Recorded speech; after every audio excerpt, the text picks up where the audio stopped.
An important testament to the power of the Hittite Empire before its demise is preserved in Egypt, a land that was once its enemy. The two pillars at the entrance to the Temple of Luxor on the Nile are adorned with scenes of the battle fought between the Hittites and the Egyptians in 1295 BC at Kadesh in Syria. The great Ramses II, the warrior pharaoh, is seen fighting from his chariot and leaving behind victims among the ranks of the Hittite army led by King Muwatallis. Who won this epic conflict? In this bas-relief at Luxor, the Egyptians claimed a triumphant victory. This version of the facts was never disputed until archaeological excavations in the first decades of the 20th century uncovered some ancient Hittite cities. Over 10,000 clay tablets engraved with cuneiform characters came to light in buildings at Hattashsh, the capital of the empire. One of these tablets, preserved at the Archaeology Museum in Istanbul, bears the inscription Kadesh Peace Treaty. The treaty lays down conditions imposed on the Egyptians, including one to retreat inside their borders. So more than 3,000 years after the event, thanks to this tablet, we now know that it was the Hittites and not the Egyptians who really won that conflict.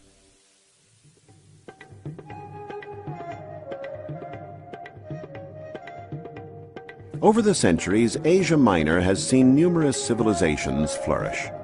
After the Hittites, the country reached a high civil and cultural level thanks to populations of Greeks who had settled along its coasts. Later on, during the period of Roman rule, Asia Minor became one of the richest provinces of the empire. Turkey was also the cradle of the great Byzantine Empire, an evolution of the equally famous Eastern Roman Empire.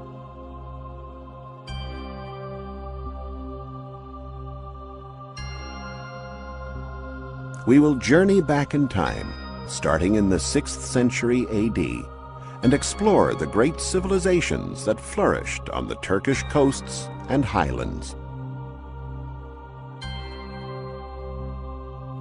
Ankara is currently the capital of Turkey, but for centuries the real capital of this part of the world was Byzantium, later called Constantinople, then renamed Istanbul.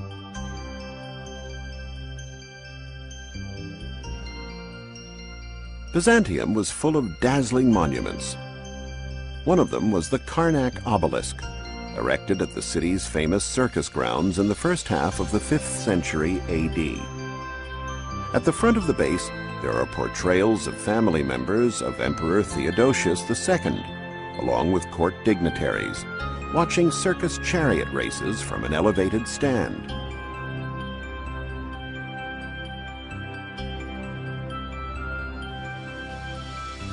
On one of the sides, there is a depiction of the transport and erection of the obelisk itself.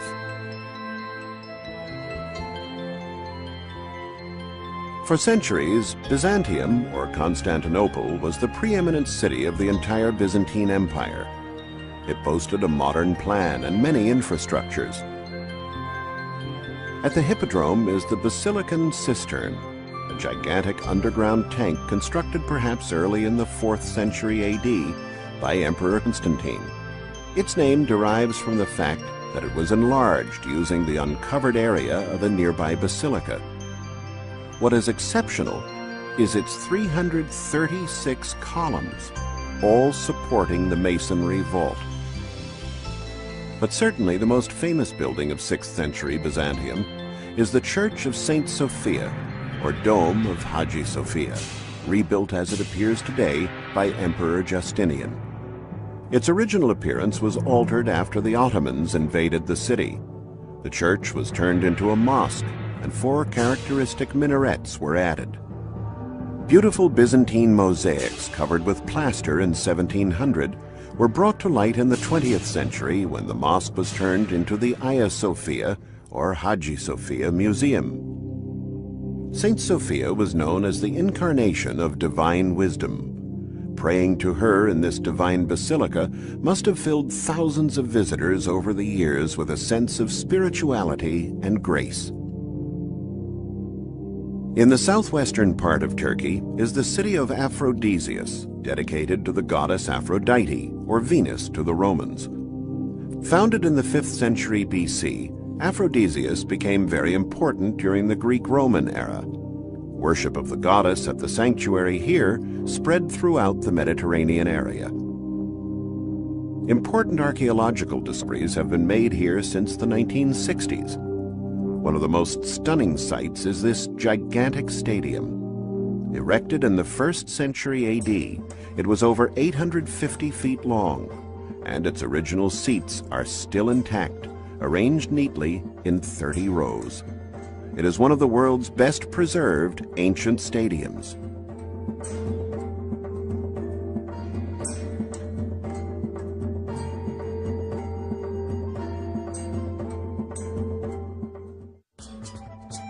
In the middle of Aphrodisias stood the Agora, a rectangular market area surrounded on 3 sides by marvelous colonnades. The columns were surmounted by decorated capitals and architraves, which can now be seen in the garden of the Aphrodisias Museum.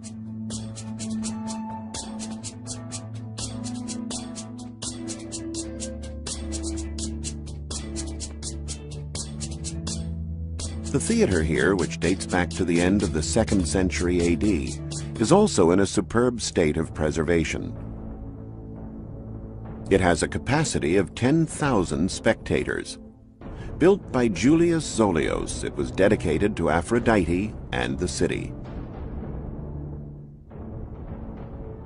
Zolios was a native of Aphrodisias and a former slave of Emperor Augustus.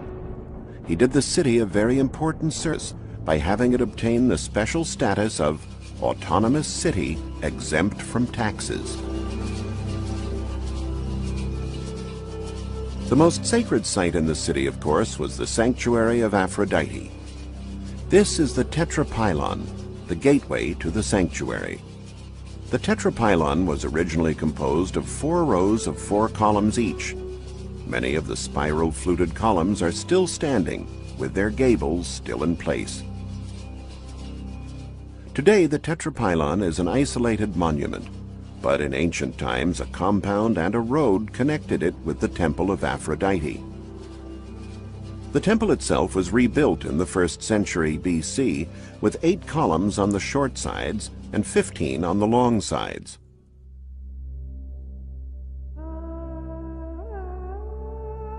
The sanctuary was famous in ancient times for the practice of sacred prostitution that had its roots in ancient fertility and reproduction rites.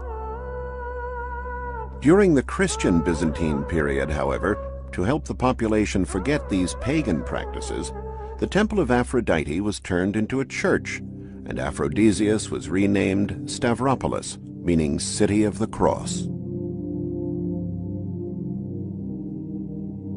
Not far from Aphrodisias lies the present-day center of Pamukkale, famous for its natural cliffs that are formed by basins of limestone arranged on sloping white terraces.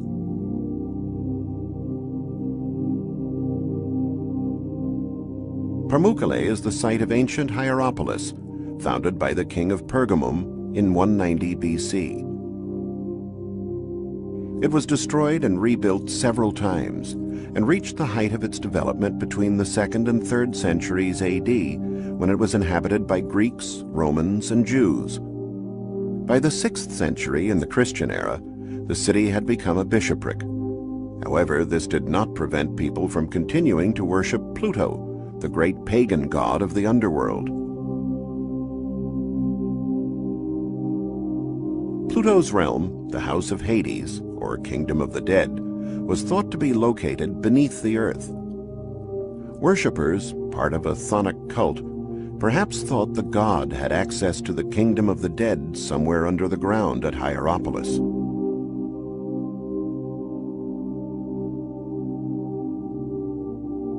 In the 6th century, a monumental colonnaded road that was nearly 1 mile long and 43 feet wide crossed the city.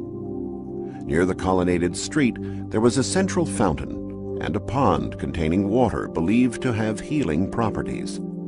It's now been turned into a swimming pool for tourists.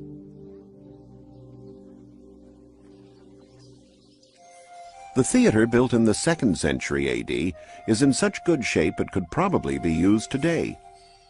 Since 1957, Italian archaeologists have been bringing to light the cavea, 26 magnificent tiers of seating, along with marble reliefs that recount the myths of Apollo and Artemis.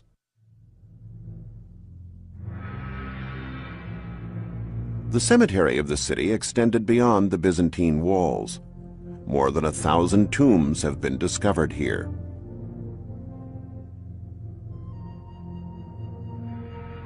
In the center of the ancient city, however, is probably where the so-called Plutonium, or Sanctuary of Pluto, was erected. It is believed by some that the sanctuary was completely underground, most likely in this cave that in ancient times was called the Cave of the Underworld and the Demons. An ancient traveler wrote, "Every animal that goes into the cave dies at once." In reality, there could have been poisonous gases circulating in the cave. How then did the priests freely enter and leave the grotto? They probably realized that the toxic substance was heavier than air and settled at the bottom of the cave. It was therefore only harmful to small animals who wandered that far. Naturally, only select Pluto worshippers were in on this secret. Another fascinating locale in ancient times was Gordium, or Alisar Huyuk, roughly 50 miles from Ankara. Gordium was the capital of Phrygia, an ancient region of Anatolia that was named after the Phrygians, the people who lived there from approximately 1200 BC. The Phrygians are believed to be one of the peoples of the sea, responsible for destroying the Hittite Empire.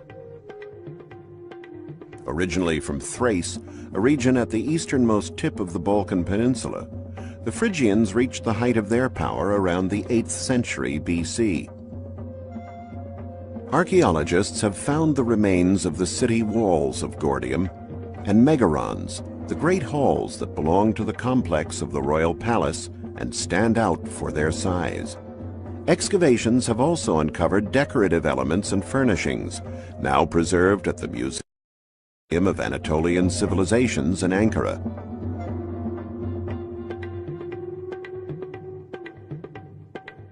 But one of the greatest discoveries concerned the first great king of Phrygia, the mythical and legendary King Midas. It was said that Dionysius gave him the power to turn everything he touched into gold. In 1949, an American archaeological expedition discovered his tomb, thereby turning a mythical personality into a historical figure. The tomb was 820 feet in diameter and 174 feet high. To access the burial chamber, archaeologists had to dig a 230-foot-long tunnel. They ended up in a spacious hall measuring 20 by 17 feet that was entirely wood-paneled. This is the tomb of King Midas, rebuilt at the Ankara Museum. The corpse was laid on a wooden bed, and bone analysis has proven that at the time of death, the man was about 60 years old and slightly over 5 feet tall. Working from the skull that was found, this is what King Midas would have looked like. His burial kit included tripods, bronze basins, caskets, and other objects, but strangely enough, for the tomb of the legendary King Midas, there was not even one gold item. Moving further east, we come to the ruins of the great city of the Hittite Empire in the heart of the Anatolian highlands, Hattashsh, present-day Boakoi. The Hittites were a people of Indo-European origin who arrived there around the end of the 3rd millennium BC from regions situated north of the Black Sea. Deciphering the tablets of the Hattashsh archives has revealed aspects of the social and political life of the Hittites, as well as the triumphs of their kings and armies, Though most of the significant traces of this ancient civilization have disappeared, one strong archaeological find remains. The great Hittite sanctuary at Yazilikia, near Hattashsh, erected in 1400 BC. The sanctuary was thought to have been inhabited by wicked pagan gods. Today, it yields incredible evidence of the Hittite civilization. The sanctuary is composed of two environments, dug into a 40-foot-high block of rock that archaeologists have divided into Chamber A and Chamber B. Both rooms are decorated with bas-reliefs sculpted on the bare walls. Chamber A contains a depiction of two processions. One is mostly composed of male figures. The other procession, composed of female figures, is headed by a divinity, probably the sun goddess Hepat. Not far away, a small entrance flanked by two demons with the body of a lion leads to Chamber B, measuring 60 feet by 10 feet. 12 figures with similar garments and bearings stand out on one wall. There is also a representation of a gigantic sword more than 10 feet high, illustrated as if it is penetrating the rock. The heads of 4 lions form the handle, with a human head at the top. What could this design have meant? The mystery was unraveled by a description found in a Hittite ritual text. The sword is a symbol of Nergal, the dreaded god of pestilence and the underworld, often depicted by multi-headed lions. Likewise, the discovery of bird skeletons here, creatures that were traditionally sacrificed to underground deities, convinced scholars that the room was used for worshipping the dead. Yazilikia managed to survive the many wars that engulfed the Hittite Empire, unlike Hattashsh, which was destroyed and rebuilt several times. The oldest evidence of dwellings here dates as far back as the end of the 3rd millennium BC, but the layout for the real town seems to have been developed around 1650 BC. Hattashsh was built on 3 levels: an upper city, the citadel or acropolis, a lower city, completely surrounded by walls that took advantage of the rocky nature of the land, and a 4,000-foot-high plateau, surrounded by steep walls and rocky gorges.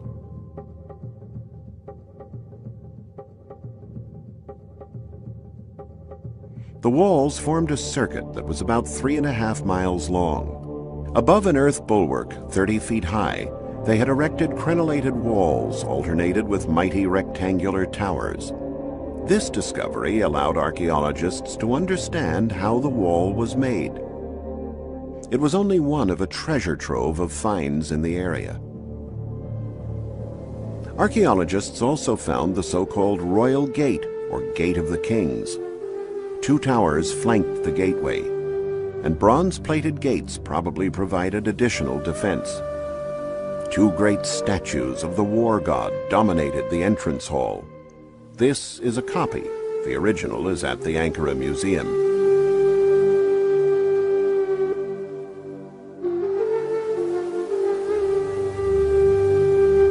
Beneath another gate, the Sphinx Gate, there was an entrance formed by a 260-foot-long tunnel, which was probably shut off at each end by huge doors. Only after a long walk in the dark did visitors reach the bright sunlight of the city. To the west, there was the Lion Gate. 2 lions sculpted on the jambs with menacing, wide-open jaws, the symbolic guardians of the city.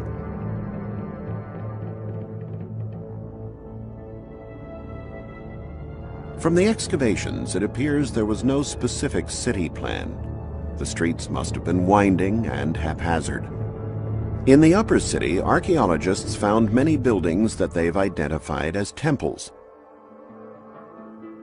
The huge stones making up the construction are perfectly aligned, without any spaces between them, a method also utilized by the Incas in South America thousands of years later. In the lower city, probably the most ancient part of the settlement, stood the great sacred complex archaeologists identified as Temple 1. It is a square-shaped urban area that is roughly 980 feet on each side and cut in two by a stately paved street. King Hattusili III had it built around the middle of the 13th century BC. Here they worshipped the sacred couple formed by Hati, the weather god, and Arena, the sun goddess.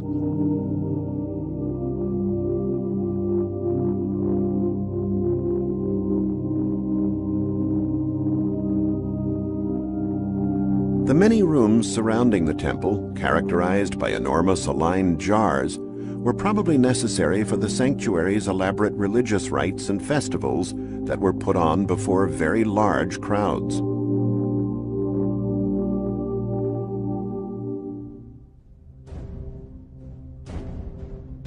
An overhanging rock, now called by the Turkish name of Bulyukale, dominated the city. Bulyukale was the Acropolis or citadel and was the site of the king's residence. It was a natural fortress, a plateau measuring 650 by 500 feet, and every inch of space was utilized. With the gates, the towers, the walls, buildings, and royal palace, the citadel was a formidable sight. The structures were of many shapes and sizes, and were generally planned to face a courtyard. The walls were crenellated, meaning they were notched for battlements, and all around there were towers to add to the defense. The purposes of all the different buildings have not been discovered. Naturally, some were used as living spaces, some seemed to be auditoriums, others had religious functions.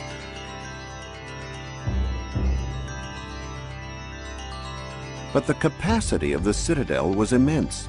According to an inscription on one of the tablets, a king of Hattashsh, after returning from a military expedition, managed to lock up as many as 3,330 prisoners in the royal palace. So what happened to the Hittites? Once their cities were destroyed, they apparently just scattered throughout the countryside. After the Hittites, hundreds of different armies and peoples settled in or simply passed through the regions of the Anatolian highlands. Centrally located, it was a focal point for passage east and west. An ancient poem about the people who lived in this region says, "We are what we've been. 1,000 faces have preceded us, and those faces are still found in 1,000 glances."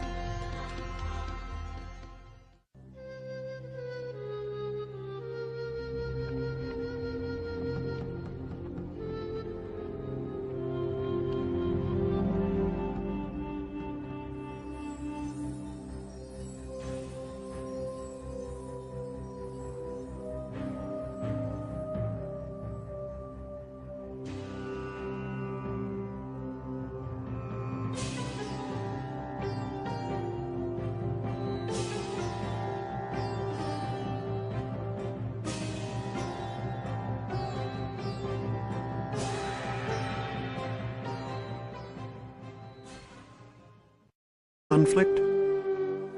In this bas-relief at Luxor, the Egyptians claimed a triumphant victory. This version of the facts was never disputed until archaeological excavations in the first decades of the 20th century uncovered some ancient Hittite cities.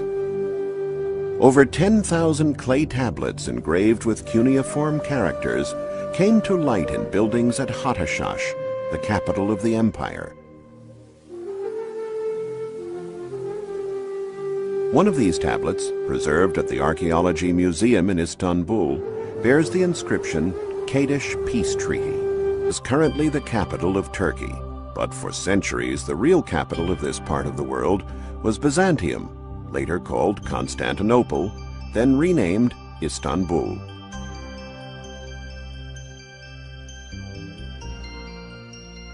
Byzantium was full of dazzling monuments. One of them was the Karnak obelisk, erected at the city's famous circus grounds in the first half of the 5th century AD. At the front of the base, there are portrayals of family members of Emperor Theodosius II, along with court dignitaries, watching circus chariot.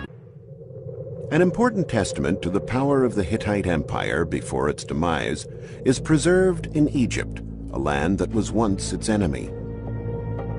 The two pillars at the entrance to the Temple of Luxor on the Nile are adorned with scenes of the battle fought between the Hittites and the Egyptians in 1295 BC at Kadesh in Syria. The great Ramses II, the warrior pharaoh, is seen fighting from his chariot and leaving behind victims among the ranks of the Hittite army led by King Muwatallis. Who won this epic conflict? The treaty lays down conditions imposed on the Egyptians, including one to retreat inside their borders. So more than 3,000 years after the event, thanks to this tablet, we now know that it was the Hittites and not the Egyptians who really won that conflict.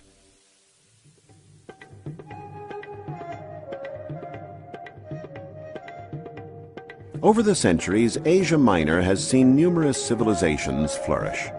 After the Hittites, the country reached a high civil and cultural level thanks to populations of Greeks who had settled along its coasts. Later on, during the period of Roman rule, Asia Minor became one of the richest provinces of the empire. Turkey was also the cradle of the great Byzantine Empire, an evolution of the equally famous Eastern Roman Empire.